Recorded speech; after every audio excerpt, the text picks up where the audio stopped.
The following is a presentation of the Belly Up Sports Media Network. You are listening to the 1420 Sports Bar Podcast. 4 beer with a sports talk and a whole lot more. We are part of the Belly Up Sports Network. Listen in as Brent and Dave invite you to belly up to the bar with them and talk about everything in the world of sports, just like you would do at your favorite watering hole. It's sports, beer, and shenanigans, so belly up to the bar with us, grab a beverage, and let's get into it.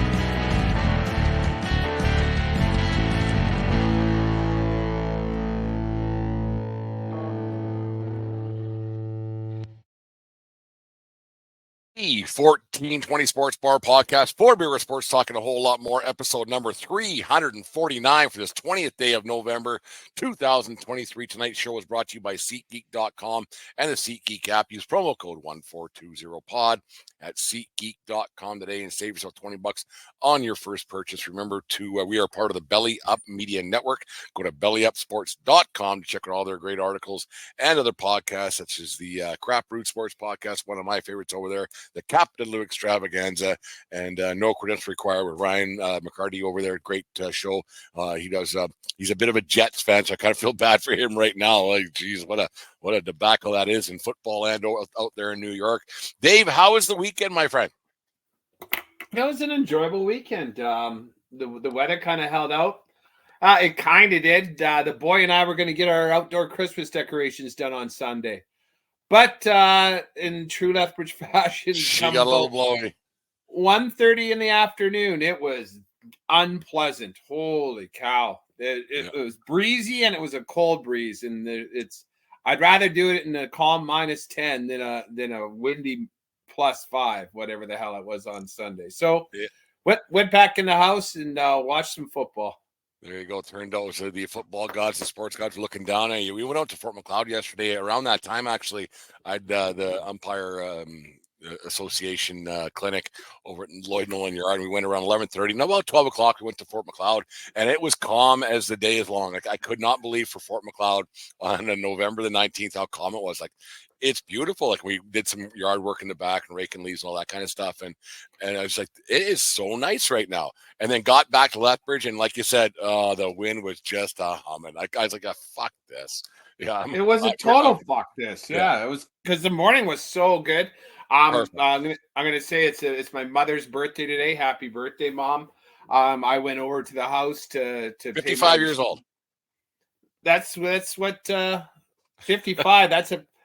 She was pretty young when she had me then, but nonetheless, she's holding steady at we'll give her 65, holding There steady. you go. Yeah. And then got home, had some lunch, and then that's when the wind came. So it was a pleasant morning, and it kept me inside for the afternoon. So I'm not going to bitch too much. Yeah, there was lots of sports on all weekend long, lots going on. And I think the one thing that I know for sure now that there's a Black Friday event coming up in the United States and across Canada, obviously this coming Friday.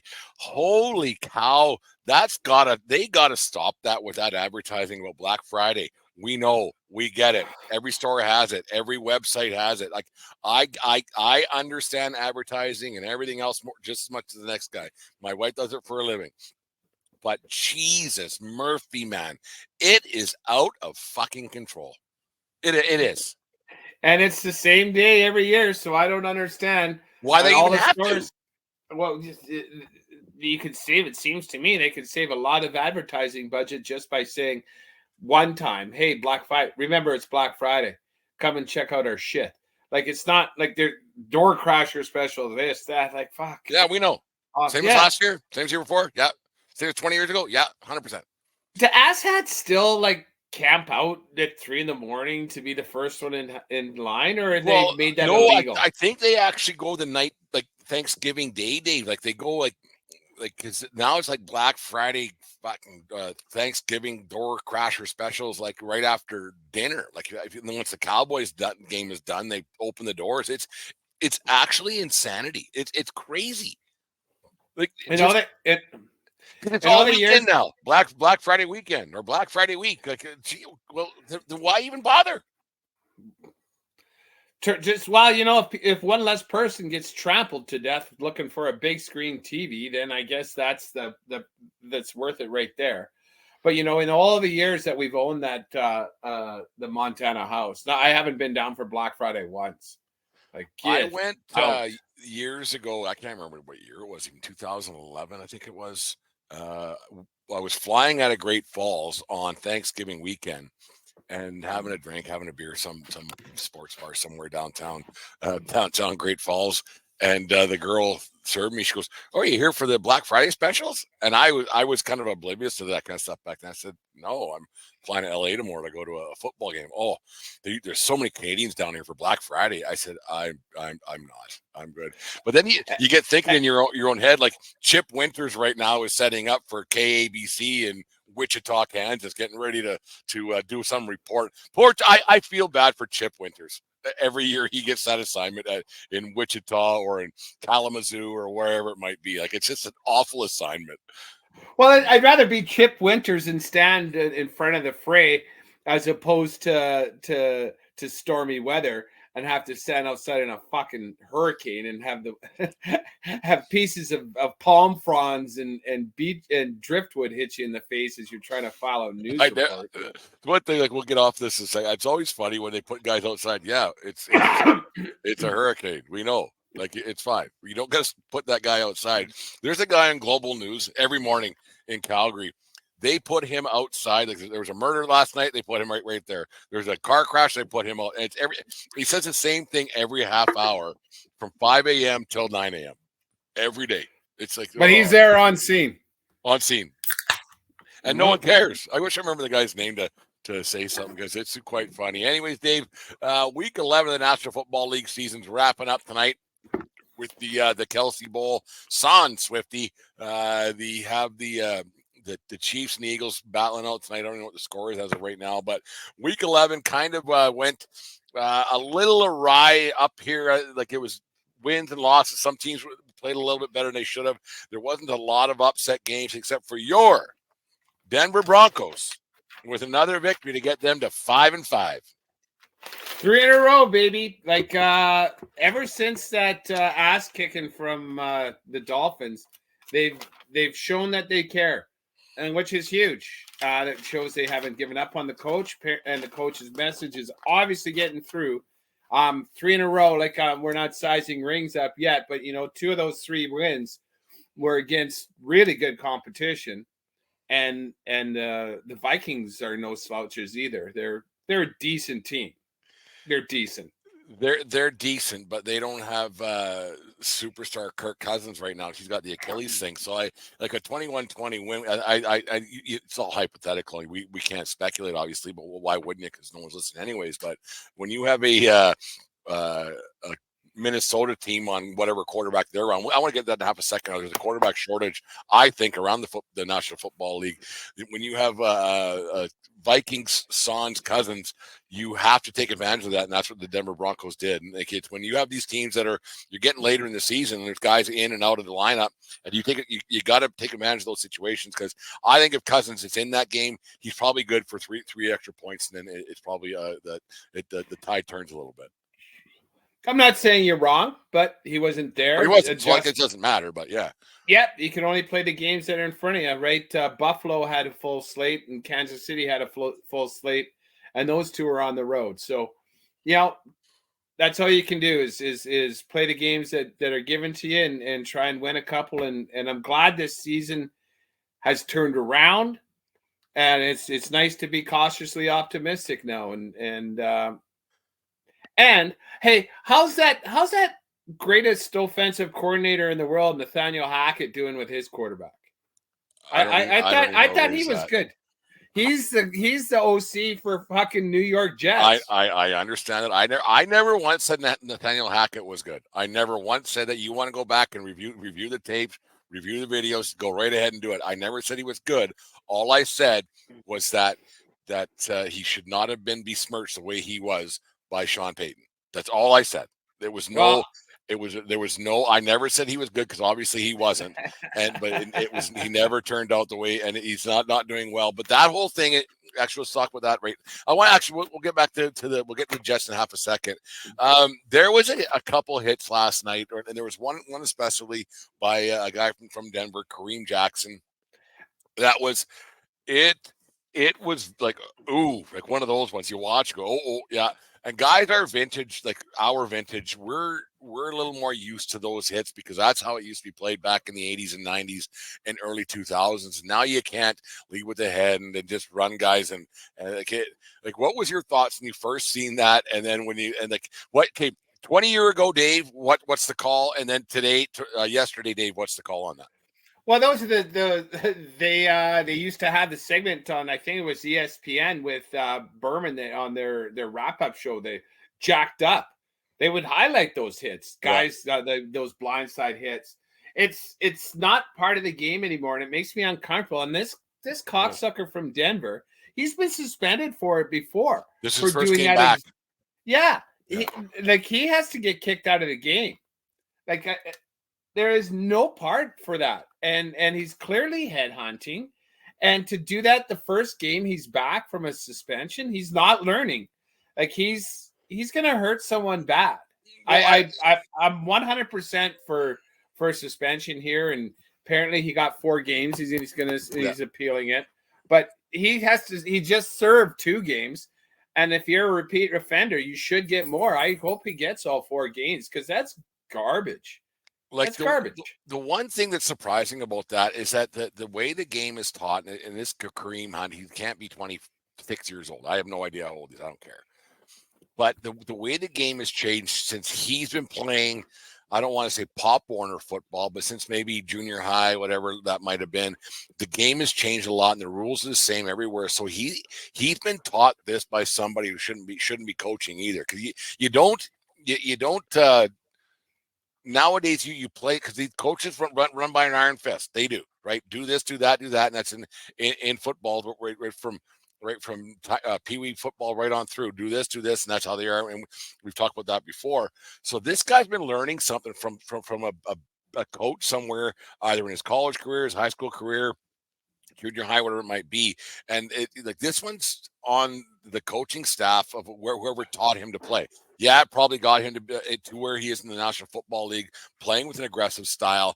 But this one's on the coaching staff as well to say, man, you can't be doing that shit. Like you can't. I kind of disagree.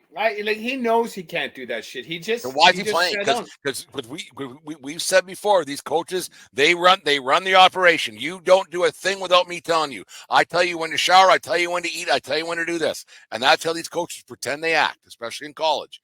So if this guy's still doing this, a coach must be allowing it. Has to be.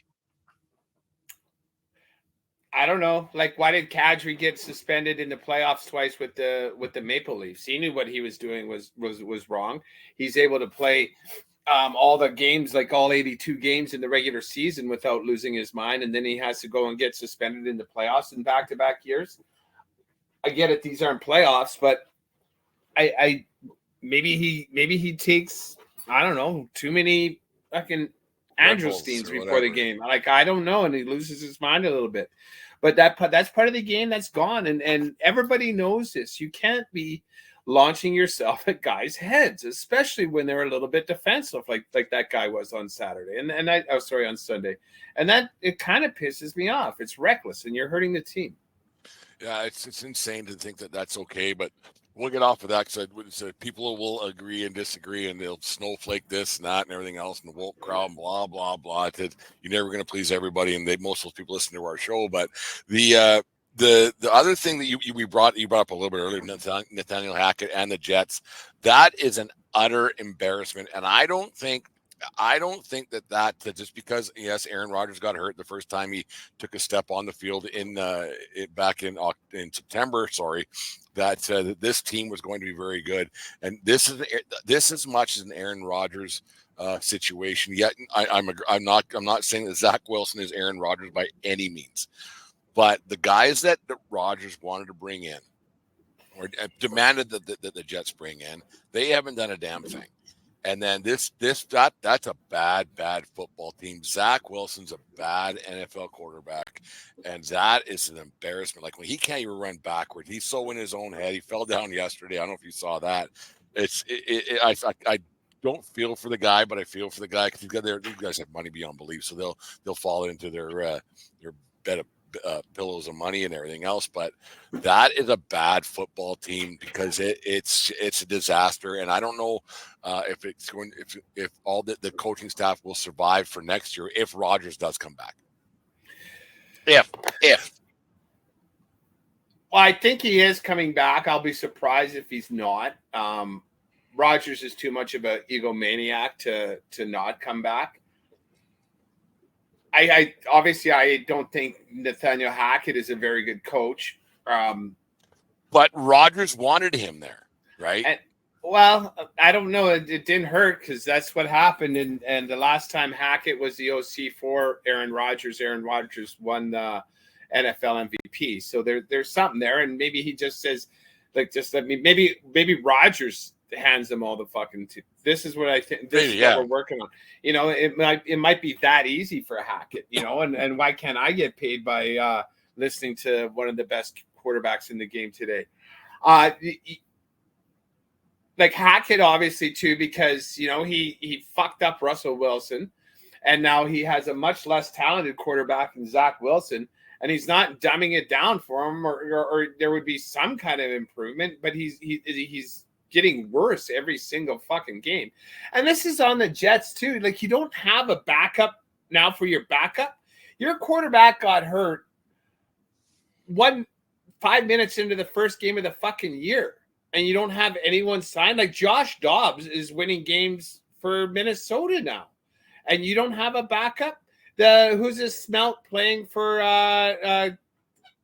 Cleveland? He's winning games. Cleveland actually signed Joe Flacco today to a practice roster spot.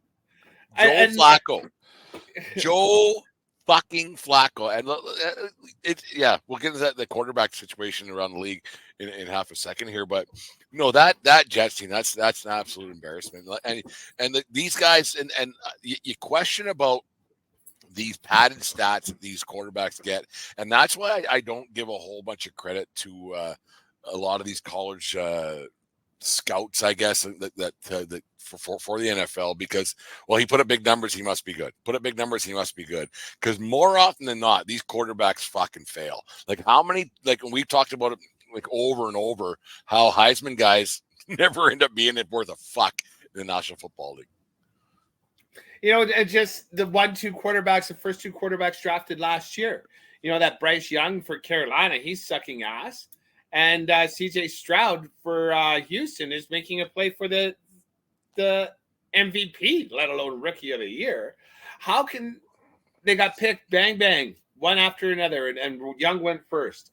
And so is it just a situation? Is it the coaching? Is it just the players' ability to adapt to the NFL? I don't know what it is, but the difference between those two quarterbacks right now is very large. There's a huge gap. And they were drafted.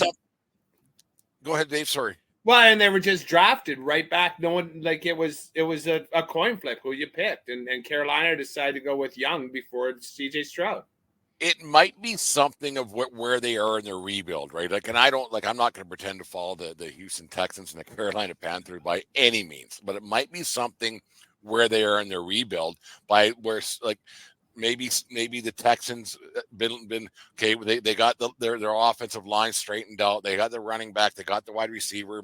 They've sucked for a long time, right? So they might have been building up to draft the quarterback that they wanted. Whereas Carolina, they were stupid and they've been shitty, and they've just been drafting this guy and that guy. Let's go get the best wide receiver we can, or the best whatever, the best inside linebacker. Not having a plan, yeah. But not having a plan, and then throw Young in there and not have a line or anything to protect them. So maybe it's just where they are in your thing, because I don't think if you go 0-16 or 1-17 or whatever your fucking record might be, the worst thing you could do as an NFL general manager, owner, whatever it is draft a quarterback. Because if your team was that bad, you're going to be that bad with a new guy. 'Cause it's new, right? It's hard to develop it's hard to develop a guy in the National Football League. The learning curve is pretty steep, and it's hard to say, here, you're in now. You need a quarterback, and obviously the more talented ones are going to get drafted higher.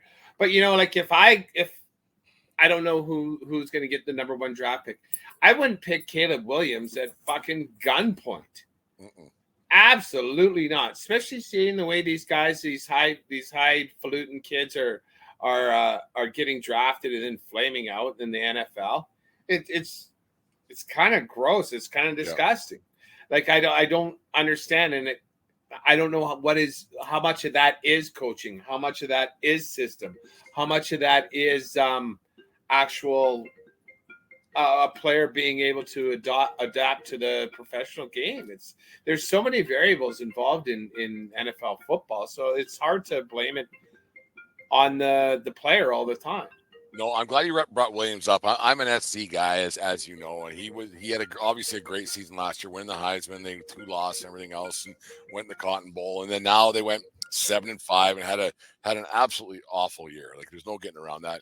And it wasn't all Williams' fault, but you know what? You're supposed to be this high level guy that is supposed to Phoenix rise from the ashes and do everything else, and he didn't do it. Like he really didn't do it.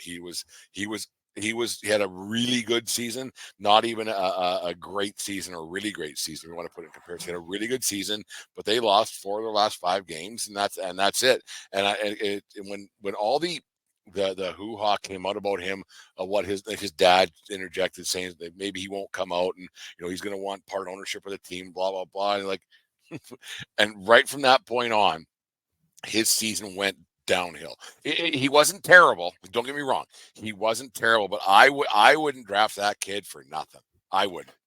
Not if his dad's going to be beaking off like that. And he's kind of shown with his play. He's good and he has tools, but he's losing as many close games as getting blown out. Like, and I don't know if I haven't watched a full SC game all year. I'll be honest. It hurts. It hurts to watch. I watch it. How come he's not winning close games? I don't know. Because their defense is really bad. Then control the ball and don't give him any time left on the clock. And the running game, they ran for 1 yard. They had one rushing yard in the third quarter at one point yesterday. Total. Yeah, I don't know what Lincoln Riley has going on next year for your Trojans, but I think he might have a year-to-year I don't know what his contract deal says, but boy, oh boy, those I'll bet you those boosters are probably beating down his door because he got a handsome amount of cash and a house and a and a plane and use for the plane. Oh yeah, I imagine he better the boosters are probably like, how come that plane's parked? Come not get your fucking ass on the road and get recruiting. Go find some players. Go find some. Because if we gave you this shit, we're gonna take it away, and we're not giving you any Jumbo Fisher golden parachute here, there, Lincoln. Dave, it's Thanksgiving week down there in to our neighbors to the south, and it's always a great football day on Thursday coming up with the NFL, and the rivalry games are happening on Saturday, and it's going to be great. We're doing NFL. We'll talk about some of the college games maybe on Thursday night, but the Detroit Lions have been playing on Thanksgiving Day forever. Like as long as I can remember, before I was born, they're probably doing it. But this year they are 8-2, and they're winning games, maybe in spite of themselves a little bit, but they haven't been 8-2 since JFK was in fucking office, and that's a true story. So they're playing the Packers on Thanksgiving Day. Is that actually the classic matchup? Because do the Lions actually have a bit of a should Lions fans feel some excitement going into this game? Yeah, sure. Why not? Have a time. Have a good rivalry with the Packers been forever and ever. You bet, and absolutely owning the NFC North there. They're stomping. They won a close one against Chicago, probably closer than it should have been, but that's what happens against when you're playing against teams in your own division. Those are the ones that you're going to see everybody's best shot. And now one with the Packers, I would assume the Packers have a bit of a sour taste in their mouth for Detroit knocking them out of the playoffs last year. And, I still don't – they're 8-2. They're 8-2, but I don't think Detroit's a serious threat to win the Super Bowl. I really don't. I watch those guys play. Their defense kind of sucks, and they play well enough to win. But once again, they're winning the games that are in front of them, and they're 8-2, and you can't take that away from them. No, I agree 100%. The one guy that this weekend you look at Tommy DeVito and the New York Giants, and Tommy DeVito makes $44,000 a game. Like, his contract's not big. He's living at home still out there in New York with or New Jersey, actually, with the Giants, and they pulled off a win. And that's where I want to get into this with you a little bit. You got quarterbacks who are living at home with their parents. You got quarterbacks by the name of what I got it written down here. Tim Boyle starting for the Jets. Tanner Boyle was the kid on the Bad News Bears, the badmouth kid from the Bears. You got quarterbacks who should not be in the league, and it's league wide. You got about 8 or 9 guys who are household names, and then a bunch of I don't know who the fuck this guy is. Is there a lack of quarterbacks across the National Football League? Yes. And the reason being is because there's no development of quarterbacks anymore in the league. They draft these kids and they want to make them start, and then either you flame out and we'll draft another guy, and that's what we do. That's what you do. You don't have like Denver. They had Gary Kubiak. He was a backup forever. You don't have Matt Castle with Gorgeous Jim with New England. You just don't have. They throw these guys in right now. Yep, and then you can't develop. And that guy still sucks. Well, because you threw him to the wolves, you didn't coach him up, and you just threw him off to the side. And who wants to do anything anymore? Like Teddy Bridgewater. Well, he's never a starter. Yeah, I know he's not a starter. That's why they call him a fucking backup, a serviceable backup. That's it. And you got fucking morons like Jameis Winston who think they're all that and just go out there and hurt their team with interceptions. Like, he could be a serviceable backup, but he wants to play hero ball every single time. And he just, like, that guy has to have the thickest fucking head ever because he just doesn't stop throwing picks. Was it this off season when Cam Newton was doing some Twitter or TikTok thing, and he said, there's no way 32 guys are better than me. There's no way. He's probably right. So why is he in the league? Is it just like his ego? Because he also says he's not paying too much money. He's not going to play for $1 million, whatever it might be. Like, right. You know what? If he's got money in the bank, I get it. I 100% get it. But you know what? Your legacy when you're in like an athlete isn't how many zeros in your bank account. Go out and win some games and do this and do that. And I think that's what gets lost with quarterbacks a lot is they get these big paydays. They don't care. I honestly think they don't care. They want the payday. They know they're not going to win. And I believe that wholeheartedly because there's so many bad quarterbacks. And we'll get to fuck that team in half a second. There are a lot of bad quarterbacks in the National Football League. Oh, Jesus Christ. There's a lot of bad quarterbacks. And once you start going into the backups, right? Cleveland, the Giants, the fucking Jets, come on, Dave. The Bears. They've all had to take the Cardinals. They've all had to play significant stretches without. I read today that it was the Jets or it's the Jets. Matt Barkley, who played at USC in 2010 as a freshman against Ohio State. I remember the game vividly. The opening night of the season, Barkley was going to be the next guy, and he came back for his senior year, and on it went. I didn't know that Matt Barkley, so he would have been out of college in 2014. Matt Barkley is still in the league somehow as a backup quarterback. How is that possible? Like how? Because he takes good notes. I don't know. A good guy in the locker room. Like I don't know. Like I haven't had a snap in 3 years. Colt McCoy, like he got to start again last year. It's like, Jesus, I thought that guy was retired for 6 I thought fucking Colt years. McCoy was 28 when he graduated college. He was in Texas for so long. Like he was in Texas forever. Like how is Colt McCoy not in a retirement home? Yeah, what's next? Like Major Applewhite and Tim Crouch? Like holy fuck! Jesus. It's unbelievable. It's absolutely crazy the lack of quality quarterbacks after about 15 guys. Because we're not even talking 64. We're talking 15 guys, and then that's it. Oh yeah, because there's some starters like Daniel Jones before he got hurt with the Giants. He was making $45 million a year.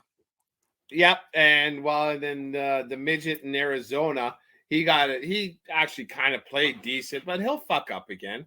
And I don't know what part of his contract is guaranteed, but Arizona and Chicago are in line for the first overall pick.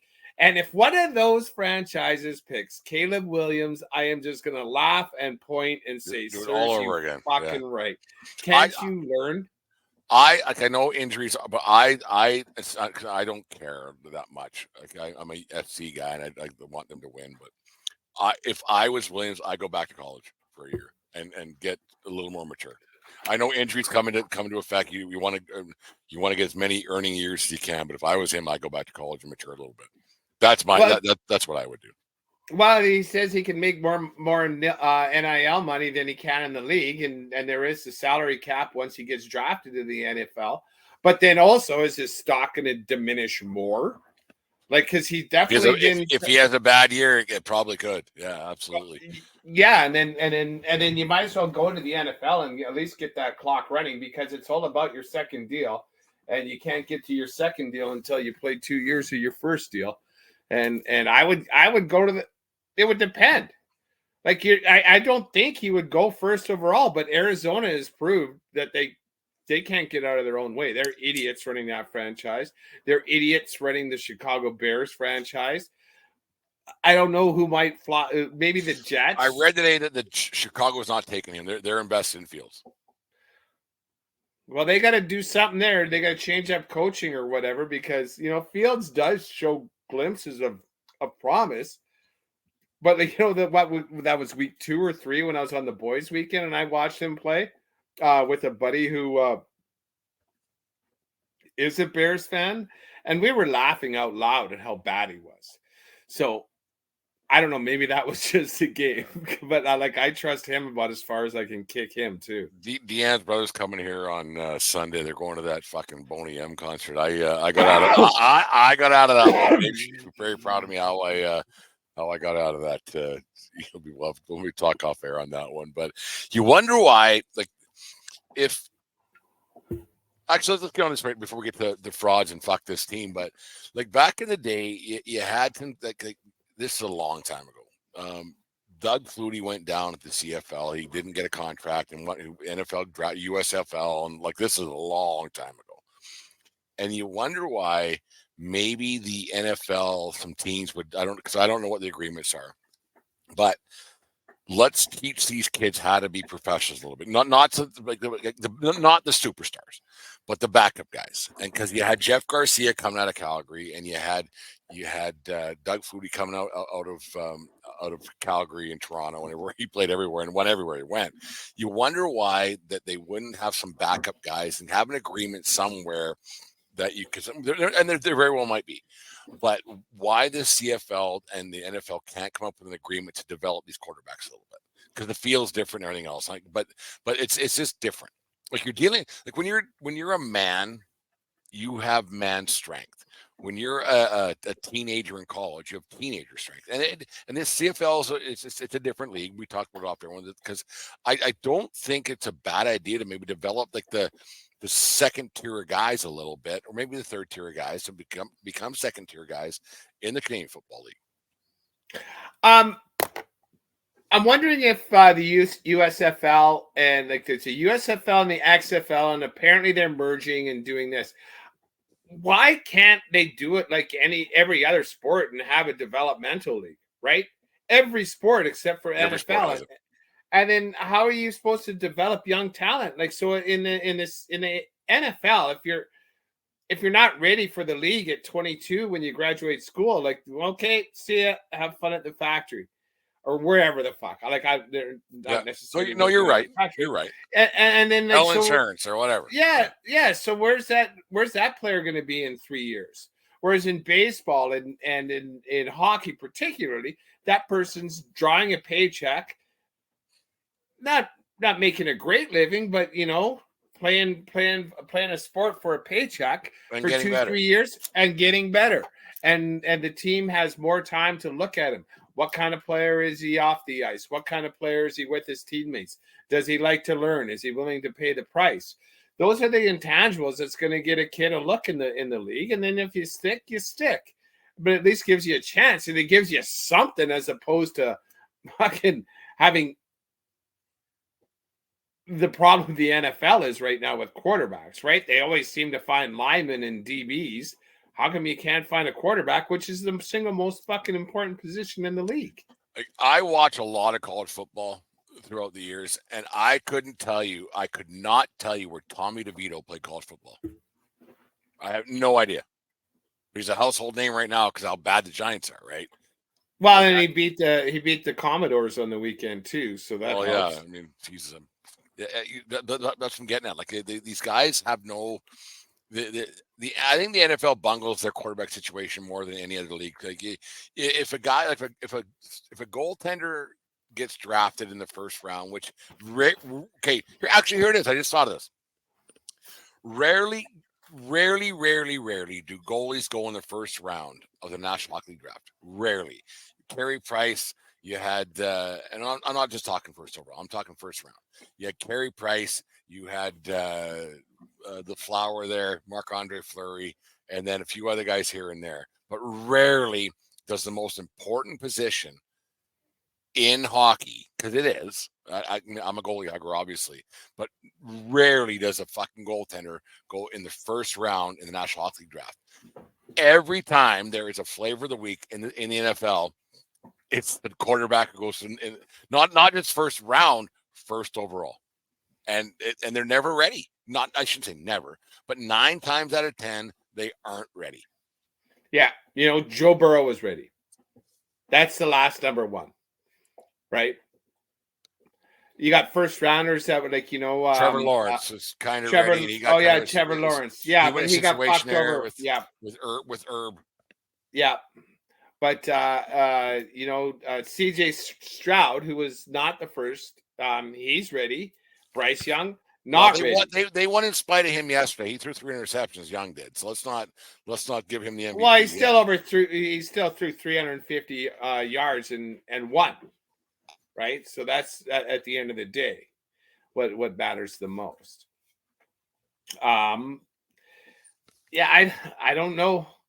You would think with all the money at stake, they would have something a little bit more tangible, because in the NHL, like you said, you're not drafting goalies with your top 5 picks ever, and they hit more than miss, as opposed unless you're the Oilers, and then you're 50-50. They lost again tonight, the Oilers did. We'll talk about that we'll talk about them later on. Dave, let's get to the weekly segment that we came up with before the last week of the preseason, and then carried on throughout the season here. Let's go to Fuck That Team. Who do you got? Well, the fuck this team, and I got to get more AFC teams on this list. And you know what?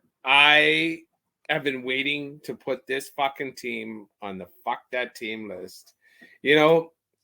Jim, you guys have fucking worked your luck all friggin' year, and then you come up against the shit stains with Thompson Robinson. I don't know who the fuck. Speaking of quarterbacks I've never heard until Sunday, you let those asshats beat you guys. It's unforgivable. Either cut bait with Kenny Pickett or cut bait with Canada. And if it's a problem you got with Canada, you got a problem with Tomlin, because Mike Tomlin, who I've given a ton of props to over the years, he seems to think Canada knows what he's doing. So Pittsburgh, thank Christ your luck has run out. Fuck you, Pittsburgh Steelers. It's funny because every week it seems like without fail, we can go back and review the tape. We'll get the intern look into this for us, but it's funny when last week we were saying, Pittsburgh finds a way. You know what? Maybe they're not as bad as we think. And then 2 weeks ago it was whatever team. The team before that it was what. It's just every week that when someone gets the 14-20, the Commanders, they're not a bad team. Yeah. Every time someone gets the 14-20 seal of approval, they fucking blow it like the week after, every fucking time. It's crazy to say that. Pickett and he's just not very good. He's not good. If they would have had any kind of, yes, it could be Canada, and yes, it could be the system, yes, it could be Tomlin, on and on it goes. But if you have not every play. You can't blame the coordinator on everything. You can't, whether it be offensive, defensive, whatever. Because sometimes quarterbacks have to freewheel it, and Pickett can't freewheel it. He's just not that good. And he's missing open looks. He's not as accurate as he should be. And I don't know if he's that much better than Mitch Trubisky. I really don't at this point. And I watched a half of that game, and it was like, this guy. Fuck. Well, so now, but now, and that's the funny thing about football. It's so fucked up. These guys get so entrenched into what they believe is right, and then when they're wrong, they get even more entrenched. We can't put Trubisky in because we stuck with him through 10 games now, and he won 6 and a lot. So we got to stick with him. We can't change now, because if we change now, and then this guy goes fucking 8-0 to finish or 7-0 to finish the season, oh fuck, then there goes my job. It's so messed up. The NFL is so messed up in that way. I can't be wrong. Because I'm the smartest guy in the room, and every NFL coach thinks that. I can't be. I'm not wrong, but they won't accept when they're wrong.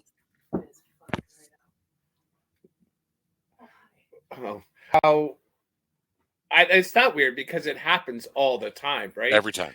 Every time that they have to prove that their draft pick is right because they don't want to seem like an idiot. Yeah. And then watching their guy go out there and fail. So if I put some guy in at quarterback or some guy at receiver who makes $850,000, who excels, and then I got this guy that I'm paying $85 million over the next 3 years to, and he stinks when I could have paid this guy Loblaws money. Then how do I explain this to the boss? Yeah, we're paying this much, so it's Pittsburgh's going to have a choice to make when it comes to Kenny Pickens. The Bears, you say they're going to stick with Fields. Well, good, he's had a couple years now. What's Green Bay going to do with Love?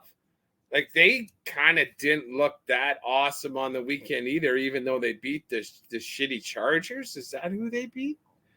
God, the Chargers fans are the West Coast shits team. They just can't win. They're terrible. They're awful. Terrible. And their coach, what's it, Brandon Staley, something like that? Brandon Staley, yeah. Brandon Staley, and he made his bones as a defensive coordinator. Wouldn't know it. Would not know it. Herbert has to be furious. And he's put up some great numbers, but there it is. There it is once again. Overpaying a quarterback. But you have to. And then if you had decent D, I don't know the answer there. I don't know, because I watched a little bit of that game too, and there's Keenan Allen, who's usually pretty straight, pretty sure-handed. He was in the end zone, and it hit him literally in the numbers. Went through his hands, bounced off his chest. Shit like that, and you lose by 3. That's not what we're paying you to do either here, Keenan Allen. Dave, let's wrap our NFL Week 11 review up a little bit. Who is your AFC? Who's your NFC? Who is your Super Bowl champion? The AFC, Baltimore got back on track. last Thursday. I really like the cut of their jib right now. So I'm going to say Baltimore is going to be playing San Fran because I'm going to say Baltimore is going to be playing San Fran. I think the Eagles are a decent team, even though they're losing to an AFC team tonight.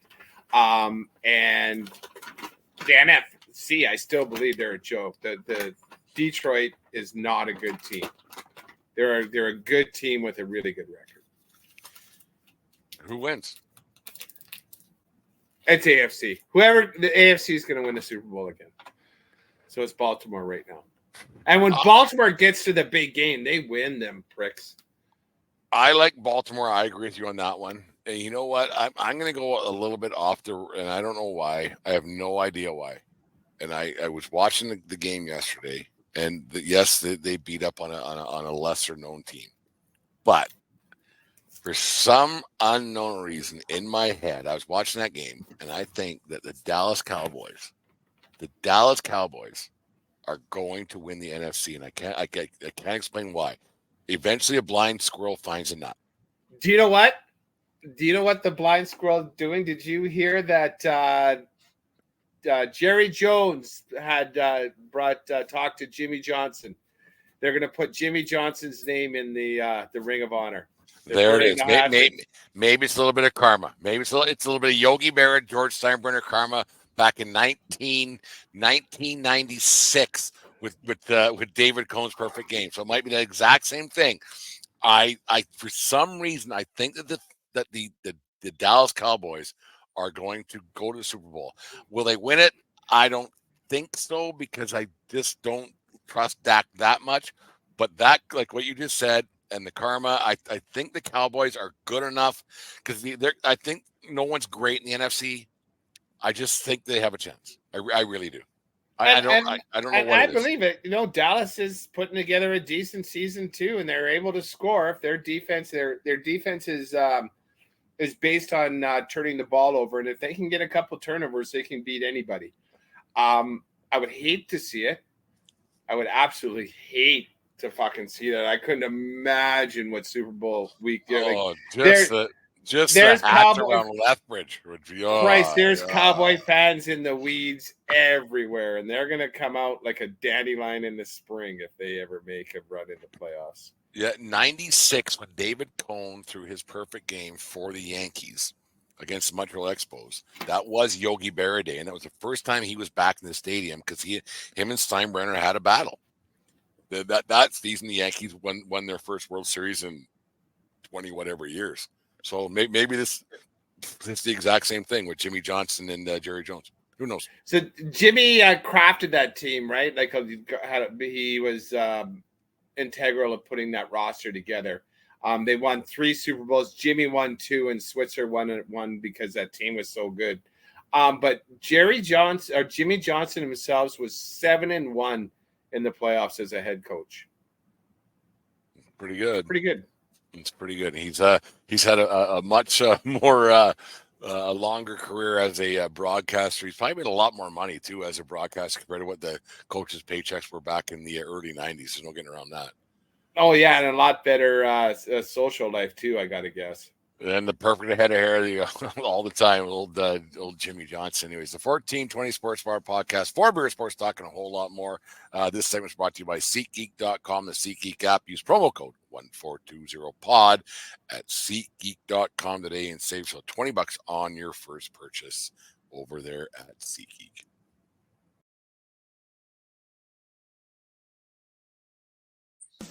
You just listened to the 1420 Sports Bar Podcast. 4 Beer with Sports Talking a whole lot more. We are part of the Belly Up Media